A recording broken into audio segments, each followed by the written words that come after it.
And now, mga kagala, it's time.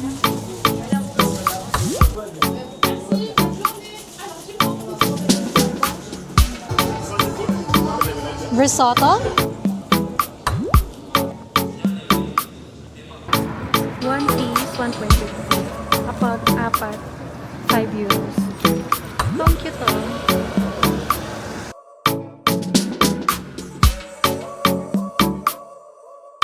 Hello! Hi, Paris! Yung salubong ni Paris sa atin today on our, technically first whole day dahil ginabi na rin naman na tayong dumating. Okay, honey. Dumating last night. Ayan. So, hopefully, mamaya mag-i-stop na yung ulan, no? Oo, sabi. Sana, accurate. Pero, kasi, gloomy mga kagala. Ganda ng trees, no? So, yan yung natin, view ng hotel natin. May hangin-hangin pa. So, kailangan nating isuot yung jacket na, pang style raincoat. So, ayun, ganap muna tayo na and magbabrowse-browse na lang din kung saan pwedeng pumunta nearby. Hopefully, sana bukas maganda rin yung weather kasi may lakad tayo tomorrow. So, yeah, bababa na rin tayo at maghahanap para makapaglaba. And, ayun, parang nakikita ko, medyo tumitila na parang ambon-ambon na lang. So, let's pray. I'm hoping and praying na sana, mamayang hapon, tanghali, tumigil na yung ulan para naman makagala tayo ng maayos here in Paris. I'm so excited, mga kagala. Guys, sumakay tayo ng bus kanina, bus 54. Katabi lang siya ng hotel natin na pinag-i-stayan. May bus stop doon. And then 2 stop papunta dito sa may laundry shop. Natatawa ako na ang agaga. Kasi umuulan, maambon. Alam mo kanina, share ko lang, nung nag-aantay tayo ng bus doon. Ako lang, syempre medyo malakas yung ambon. Nagpayong ako, kagala. Tapos, iniisip ko kasi baka sipunin ako. Hindi kasi tayo sanay, hindi ako sanay pag naambunan. Tapos, di nakaligo agad-agad. Magkakasakit ako eh. Pero syempre, hindi naman tayo makakaligo, diba? So, fast forward. Ako lang yung nakapayong doon. Yung asawa ko. Inan lang yung hood ng jacket niya. Tapos, may dumating na isa, tinitignan ako. So, akala ko tingin na, ibang mukha to, ibang lahi, ganyan. And then, sunod-sunod may mga nag-aantay na rin na bus na lokal siguro dito. Tinititigan nila ako. Bakit? Sabi ko gano'n. Wala naman, nakatayo lang ako, inaabangan namin yung bus, di naman ako nagbablog, di ko nalabas yung camera, di naman din ako namimicture. Tapos pansin ko ganyan. Hanggang sabi ko sa asawa ko, may bonnet ka ba? Bakit? Isuot ko na bago dumating yung bus para pagpagin ko na yung yung payong para hindi tumutulo sa loob ng bus, kako. So, pinagpag ko na siya and then pa-park na yung bus na ganyan para pick up tayo. Bigla ko na-realize, sabi ko, kaya yata sila nakatingin sa akin kasi ako lang yung nakapayong kanina pa. Naalala ko bigla, di pala uso dito yung mga payong-payong sa kanila, mga kagala, no? So, kaya tinitignan siguro nila ako. Ako lang yung nakapayong. Naiya ako. Pero ayokong gamitin yung payong. Pero hindi. Sabi ko, kesa sa magkasakit ako, why not? May dala akong payong kasi maulan. Gagamitin ko yung payong ko. Pero for now, medyo umaambon pa, kaya pa. Kaya tinabi ko na muna yung payong. Tsaka, mabilis ang baba kasi mabilis ang baba sa bus. Kaya ganon. But later on, susuotin ko yung payong. Ay, susuotin. Nakakita ako ng sombrero. Kaya sabi ko, susuotin.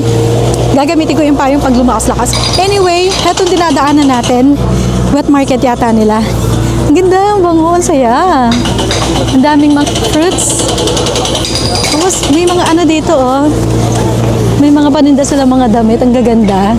May nakita ko, parang gusto kong bumili yung sombrero. Tingnan natin pag nadaanan. Tsaka sana mura. Kasi, mga dala natin is bonnet. Panlamig. So anyway, ito, ninanabikit na naasawa ko yung papunta sa laundry shop. Ang dami mga pang winter clothes dito.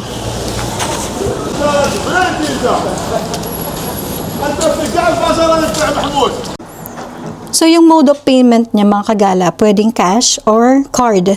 Credit card, ayan. That's good.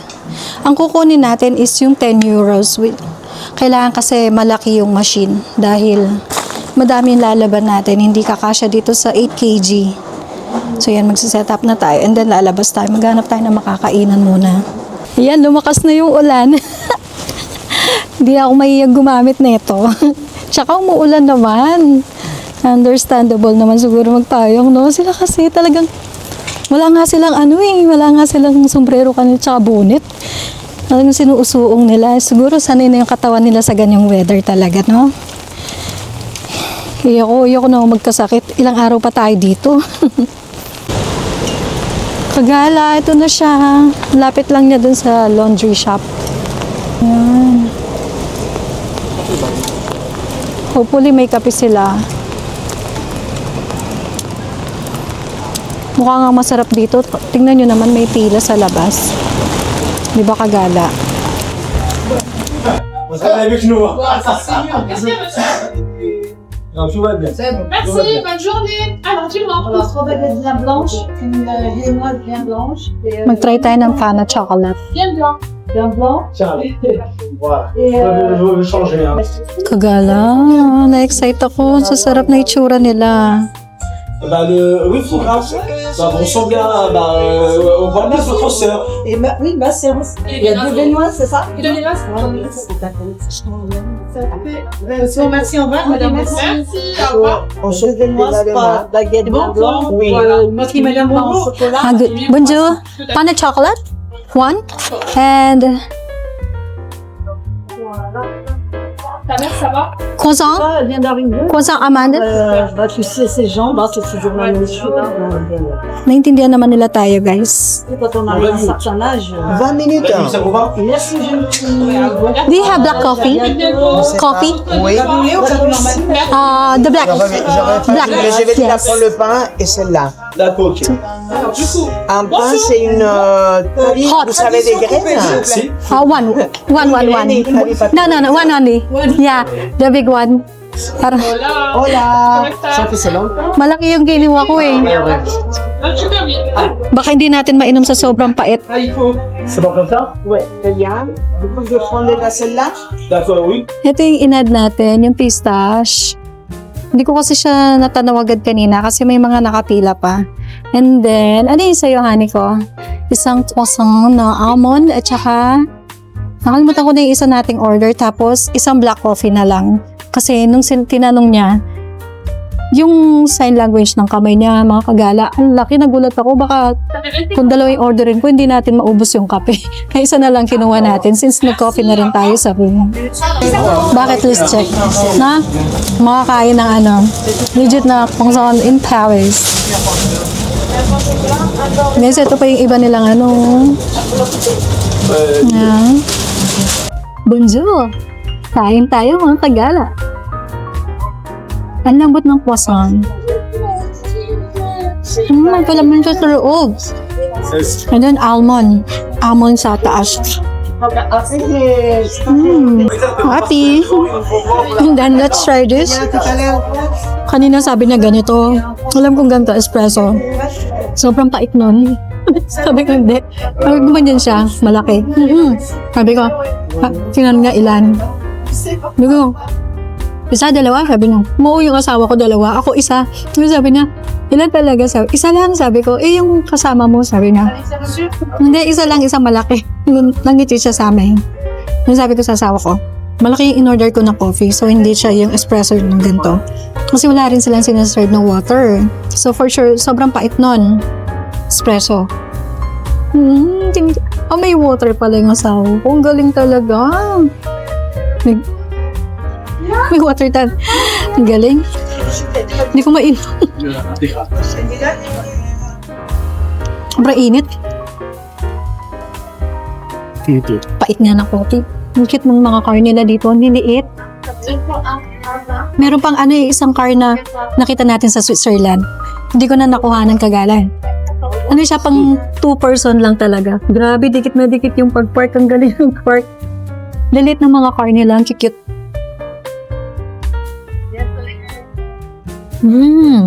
Gusto ko yung init niya, yung napapaso yung dila ko. Ang sarap. And then, let's try this. Boulangerie. Artisan.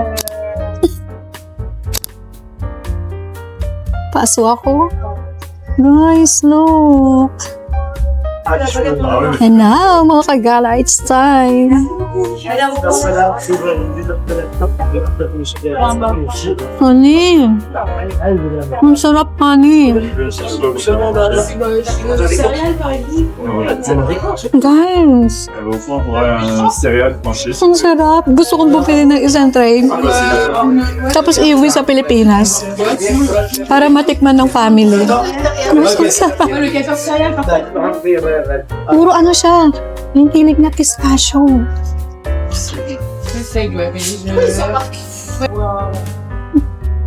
Ang sarap, mga kagala.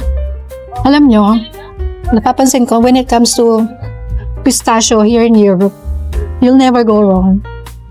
Yung ano, sa Rome, yung nakita nating tiramisu, tapos may flavor sila ng pistachio, nag-order tayo, tiramisu. Ang sarap ng tiramisu pistachio nila. And then, sa Milan, yung lumikit. Yung kusan naman, mga kagala. Grabe sila mag-park dito. Di kita, nakakatakot. Wala, parang papel na lang yung ano, yung distortion, dikit na. Anyway, tayo. Na-out of focus, pasensya na mga kagala. Yun sa Milan, yung mga kusan nila na pistachio din. On top, pistachio na yung feeling. Tapos sa loob pa, overload na pistachio. Nakakarami ako dun, buti na lang libre. Girl, must try. Ang galing na ilusot to. Kung kaya ng time natin. Since malapit naman tong place na to, from our hotel, baka dumaan ng last day dito, try namin yung sa magbibitbit ako na ito, magbabaon ako sa Singapore. Promise. Sarap kagala. Tingin ko, madaling maubos to. Would you, madam? How much is this? 5 euros, 5. 5 euro. Ganda guys, so. Can I try?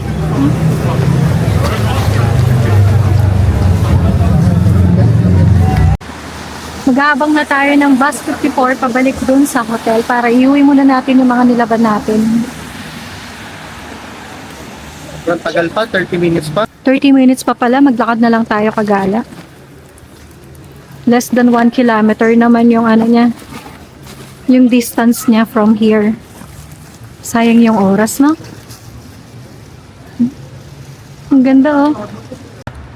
Ito yung labas ng Voco Hotel, yung pinag-i-stay natin today, kagala. Ayan. Ganda, no? And the weather now is getting beautiful. It's getting perfect. Ang arte. Ayan, maaraw na, finally. Tapos yung hangin masarap, and then may araw. Perfecto. So maghanap po na tayo na makakainan bago tayo maggala. And sasakay tayo. Magme-metro tayo. Yeah. Nakapasok na tayo sa metro. Bali, number 40 na sasakyan natin. Papunta dun sa restaurant, mga kagala. And hanggang dito na muna tayo, ha. Mahirap na. Itatabi ko muna kayo. So, I think, yeah, this one, 14. Ayan, baba tayo. So far, hindi pa ganun karaming tao dito. Medyo okay pa. Pero ikikip ko na kayo. See you later, mga kagala. Nakalabas na tayo sa metro. May nakita kaming simbahan. Ang laki. Ang ganda ng simbahan, no? Pero for now, ang goal natin is mahanap yung restaurant. St. Eustache. Ganda, ang laki.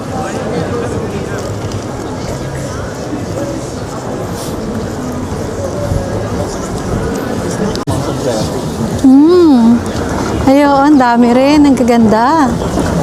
Ayun, mga kagala. Mga souvenir. Magkano kaya?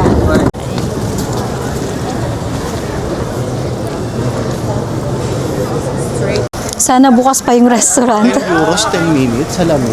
Oo, 10 euros. Matatapos siya within 10 minutes. Oh, may Asian food dito, honey, oh. So, kung hindi na bukas yun, pwedeng choice natin to. Asian food. Kaliwa. Alright. Rule Franca. Ay, huwag mo na lang basahin. Guys, may nakita na naman akong pistachio. Liwanag talaga naman ako sa pistachio, mga kagala. Ice cream pistachio. For sure, masarap yan. Nabaliw na ako sa pistachio talaga. But ever since naman, mahilig ako sa pistachio. Oh, here, Restaurante Italiano. Pwede na rin dito, check natin yung menu. Ayun yung menu nila, oh.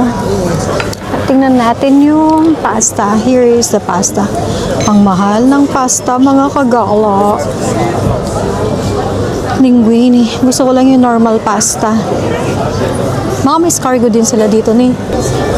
Dito na tayo. Nabot na tayo ng gutom eh. Naghingi tayo ng English menu. So, wow, they have a lasagna, bolognese, slow-cooked beef. Okay. Order muna tayo. Parang bigla akong nag-crave ng pasta. Guys, ang lakas maka-Emily in Paris ng restaurant na to. Mamaya na tayo iiyak sa presyo. Kasi euros. At least, di ba, ma-experience natin. Once in a lifetime. Tapos mag-Google search tayo, maghahanap tayo ng mga street food.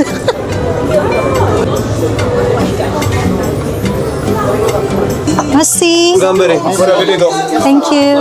Ang laki na ano natin, pasta. Wow, kagala. With luck.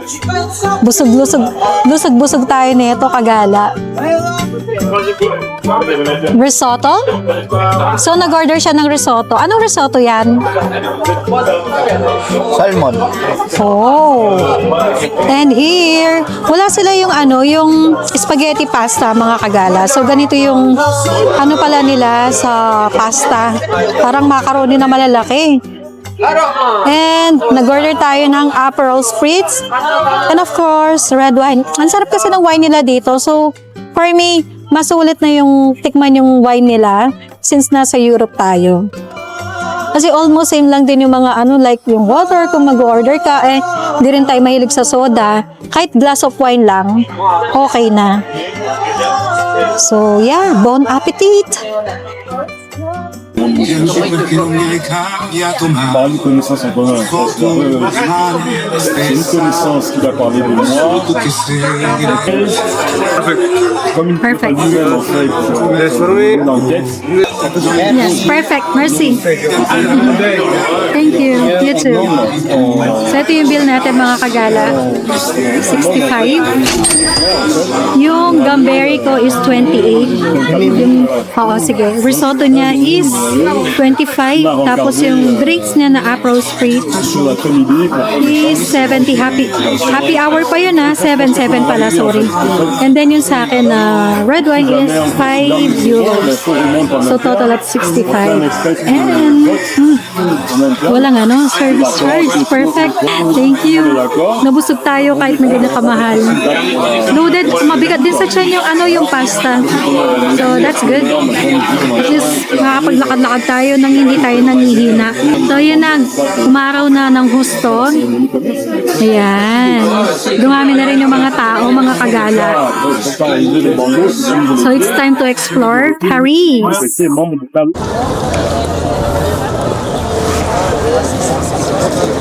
Naimasmasan ako ng very light ngayon. Nakalabas tayo sa metro nila.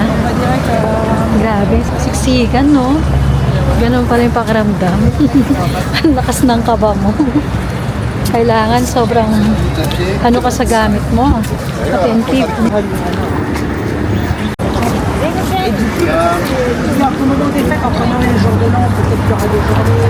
Ito yung nakita natin, kagala. Ito yung mga type ko. Here, no? 1 piece, 1.50. Apat, 5 euros. Ito. Yung mga ko. Pampasalubong sa mga friends ko. Tsaka pamangkin. Ang ganda. Ang gaganda. Ang cute. Pili muna tayo.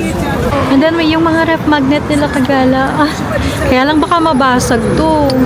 Baka wala siyang ano, box. Mababasag. Ang ganda.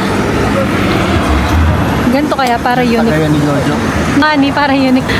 Nahanap mo, nagtatagay pala siya, no? Cute. Han, pili ka na sa ref magnet. Ref magnet. Hina ko neto. Guys, ayun na yung Notre Dame. Wow. Andito tayo sa malayo. Pero lalapitan natin siya. Daming tao, mga kagala, oh.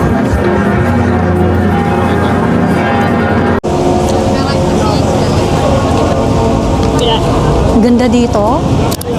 Ganda, grabe. Kaya lang nakakatakot. Ang lakas ng kaba ko. Kada maraming tao, makakagala. Grabe yung habog ng dibdib ko sa kaba. Hindi mo na maintindihan paano mo yayakapin yung ano mo, no? Yung bagelya mo. Ang ganda. Nakaka-relax yung view. Kaya nga, dito na nilagay. Pero alam nyo, nakakatawa sa akin, kagala, share ko lang. Kabang-kaba ako. Kung makayakap ako sa bagelya kong to, kala mo naman may importante mawawala. Alam niyo yung bit-bit ko? Scarf. Ano pa ba? Mga tissue, wet wipes. Natatawa ako sa sarili ko. Sinanay ko kasi, sabi ko, once na makarating tayo dito, hanggang kailangan, yakap-yakap ko yung kung anong bit-bit ko. Kaya, tapos bigla ko na-realize, ano bang kukunin nila dito? Pag kinuha nila, mararamdaman ko kasi ang laki ng scarf. Kaloka talaga ako. Naluloka ako sa sarili ko minsan. Anyway, ang daming love locks dito mga kagala. Yan sa likuran natin.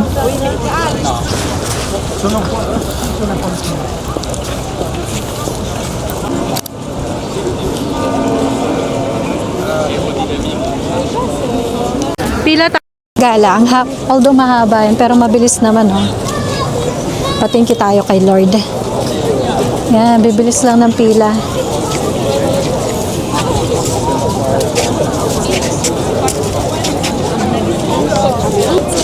Ganda niya sa gabi. Pila na tayo, mga kagala. Na-excite ako.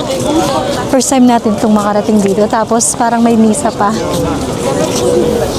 Sobrang thankful tayo, mga kagala. Buti na lang mabilis din ang pila, no? Tsaka sana libre lang. Kasi alam ko before, sarado to, di ba? Sa pagkakaalam ko kasi, nasunog to noon, di ba guys? So sobrang swerte natin. Nadat na tiyempo nating bukas and parang mag-held nga talaga sila ng mass. Wow!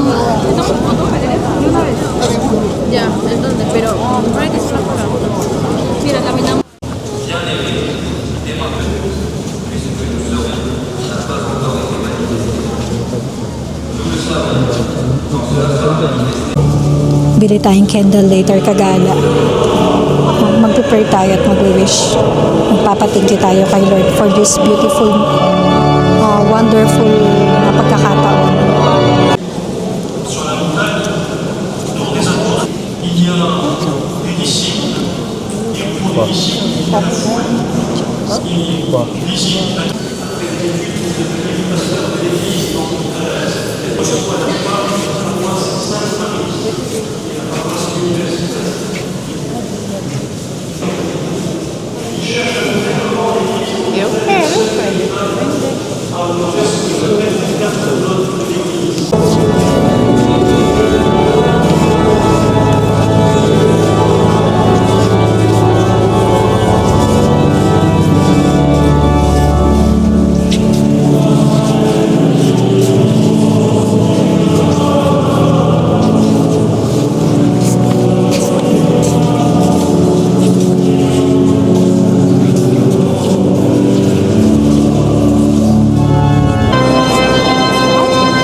Tapos na yung mass. Thank you, Lord. Tignan nyo gano'ng karami tao. Tapos na dito. Nag-seriya na sila dyan. Maswerte na mga nakareceive ng Holy Communion dyan sa loob, mga kagala. Pero still blessed pa rin tayo kasi naka-attend tayo ng mass. Hindi ko ko talaga lubos sa kalain makakapasok tayo dito. Mga kagalang, ang alam lang namin mag-asawa is sa labas magpapapicture. Ha? Hindi ko makita eh.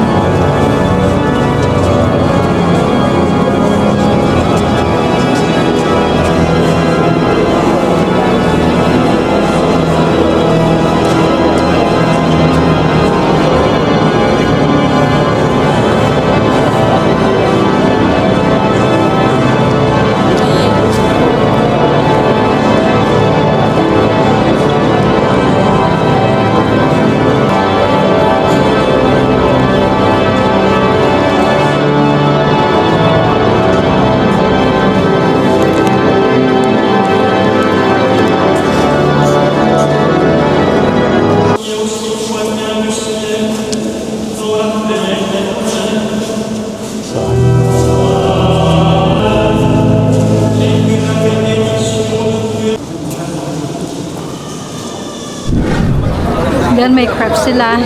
Busog na tayo, grabe. Nabusog tayo dun sa kinain natin. Ang ganda. Ang sarap paglakad dito mga kagala. Ang daming makakainan.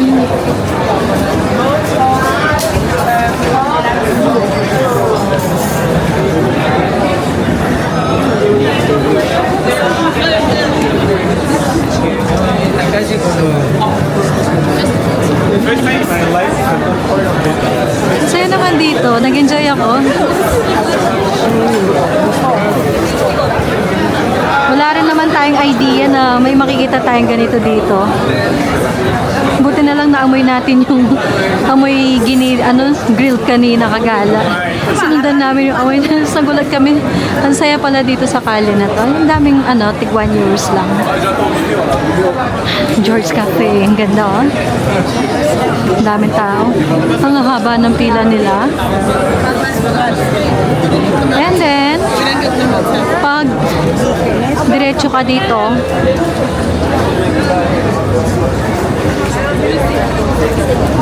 yan, pag dumiretso ka dyan,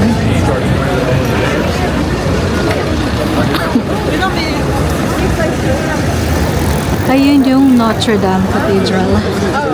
Ayun, nandun siya. So, doon tayo galing kanina. And then, tumawid lang dyan. Napasok dito. So, ito yung pangalan ng street. Yan. Rue de la Huchette. De la Huchette. Ay, mga presyuhan niya. Tapos, meron din dito kagala. 50 cents. Mura, no? 50 cents or 50 cents per piece. Or kaya, 12 pieces, 5 euro. Ito siya.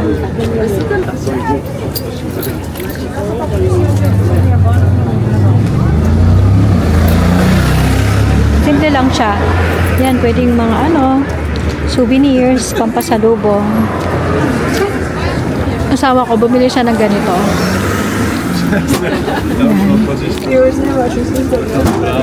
Ito yung kinuha niya.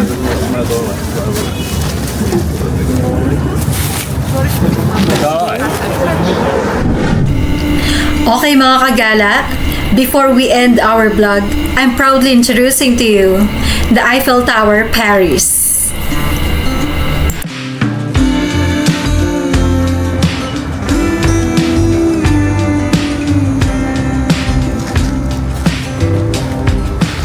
Guys, nandito na siya.